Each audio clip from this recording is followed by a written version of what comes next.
नाज़रीन, नौशरो फेरोज़ मां रिपोर्ट करे पियो ब्यूरो चीफ फैसल भट्ट। ईद वारे ॾींहुं 4 साल जी न्याणी घरां ख़र्ची वठी निकिती त हिन ज़ालिम वैशी छोकिरीअ खे अगवा करे ज़ना करे क़तल करे छॾियो आहे, जंहिंजो लाश राति हथु आयो आहे। माइटनि पारां हुन वैशीअ ते केस दाख़िल करायो वियो आहे।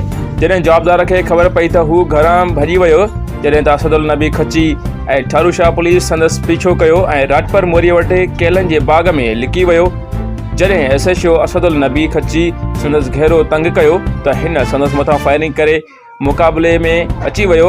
मुक़ाबले में नंढड़ीअ सां ज़्यादती करे खेसि बेदर्दीअ सां क़तल कंदड़ जवाबदार ज़मीन सियाल मारिजी वियो आहे। संदसि लाश खणाए सिविल अस्पताल पहुचायो वियो, जंहिंजो पोस्टमार्टम हलंदड़ आहे।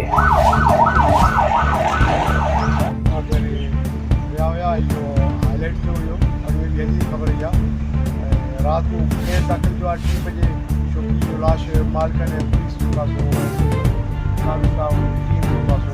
लाश गाड़ी लगी हालत मेरे पोस्टमार्टम रात में सारा SHO साहब या साहब सब डॉक्टर ठारू शाह पोस्टमार्टम को मालिक ने रात दाखिल करायो।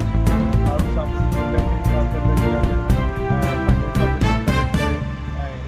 राजपर बोरी खां केलनि जे बाग़ में मुक़ाबलो करे जुआरी डरनि जो मासूम 3 सालनि जी न्याणी पंहिंजी माउ खे खसे छॾी।